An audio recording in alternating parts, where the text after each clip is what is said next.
Hi, Aquarius. I'm Jamie of Pandora Astrology here in Berkeley, California, and with me is. Hey Aquarius, it's Julie Mijas joining in from San Francisco. We have got your horoscope for January of 2020. Whether you're Aquarius rising or Aquarius sun, this is where you'll find out what the month is going to be like and how to be ready for it. So the month begins with a big pile of Capricorn planets in your 12th house of mysteries and secrets and dreams, and also a house of spirit. But over the course of the month, many of these planets are going to move over into your first house, which is a house of self and identity and action. So, and also some of what that means is birthday time is coming, and it's a really good time to get ready for that. Hey, Julia, what's going on with Mars, Venus, and Mercury for Aquarius this month? Well, all right. I'll start with Mars. Mars is going to spend most of the month in your 11th house of groups. It's also the house of long term goals. So you might be feeling a little bit more competitive with your friends this month, which could lead to some conflict. But you could also use that energy for doing teamwork with people as well, which is definitely a higher manifestation of it, or Mm, applying yourself towards your long range goals. mm, The next planet I want to talk about is Venus, and she begins this month in your first house of self, which is a really good time for making yourself as attractive as possible. So go out and get a haircut, or try on a new outfit, or get mm. that tattoo you've wanted. Then, when Venus moves into the second house, where she's really, really strong on January 13th, this is a great time for spending money on luxury items like art or beauty. So you're going to be enjoying these new possessions for a long time because this transit can be really supportive for that. The next planet I want to talk about is Mercury, a planet of thought, the planet of speaking to other people. And Mercury begins this month in your 12th house of isolation.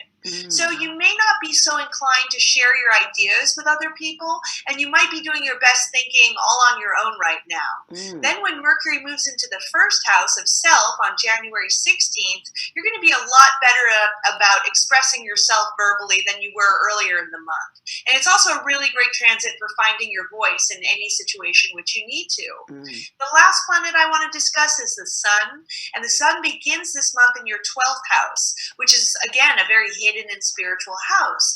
So you might not feel like making a big splash to others, and you might be a lot more focused on sort of mystical and unconscious matters in your life. And then when the Sun moves into your first house of self, your personality is going to shine through a lot more, and that's the time for making a big splash. mm. And you might really also identify, because wherever we have the Sun is where we tend to identify with the image that you're projecting out to others too during this time. Mm. And what else are you seeing this month, Jamie?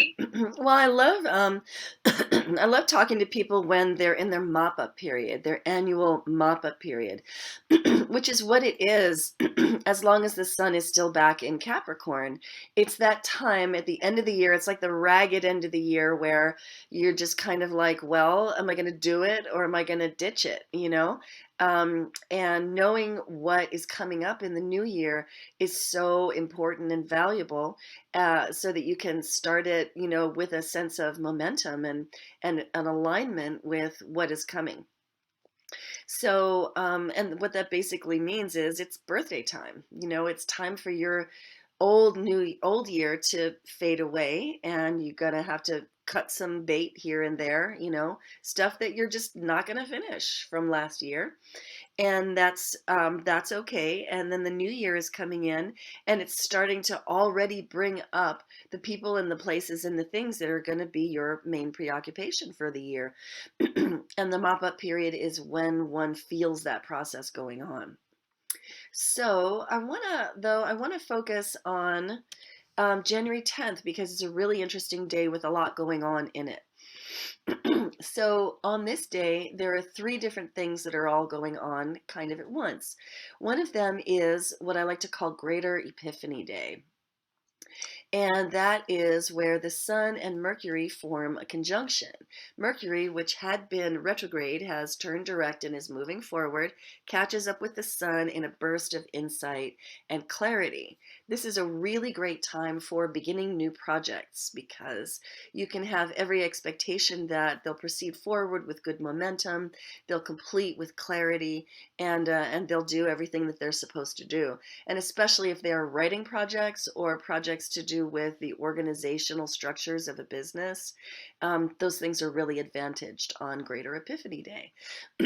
So that's really great and helps us to think more clearly, but also helping us think more clearly is Uranus, which is, of course, your ruling planet, Aquarius. Uranus is the crazy genius in us that drives us to look for where we fit and don't fit in society, to discover our tribe, find the people of like mind that we feel a sense of belonging with. Uranus is quite the rabble rouser of the zodiac, and when Uranus is retrograde, as it has been for several months now, there can be a sense of rebellion and disruption in the air. However, when Uranus turns direct, and I'll show you it doing that, here you see this little red S means that Uranus has stationed but is still retrograde. And here that S is still there, but it's black, showing that Uranus has stationed and is now direct. And now the S goes away, and we move into the future with that Uranus moving direct, moving forward. And that means that for about another 6 or 7 months, we're going to have better access to our genius. And for the Aquarians of the world, that's pretty nice news. Now, the third thing that's going on January 10th that is of interest and contributing to the general feel is a lunar eclipse in Cancer. Now, eclipses are special lunations. This is a special full moon. It happens about every 6 months. Not all eclipses are noteworthy in terms of whether they're total or not. This particular one is, not like a super standout eclipse or anything like that. It's not a total eclipse. But I think that its strongest feature is that the moon is at home in Cancer, giving it strength and dignity. And it's facing off with a pile of planets in Capricorn, including the Sun and Mercury. And these Capricorn planets are pulling really hard on their end of the rope for things like be strong, be tough, be stoic, be armored, um, build, and be self-contained and self-possessed. Whereas the moon is popping up as a reminder that you cannot go on being strong all the time.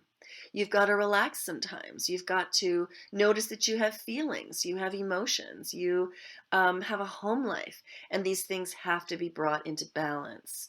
So the Capricorn planets are gathering in your 12th house. And so, Aquarius, you may find that there are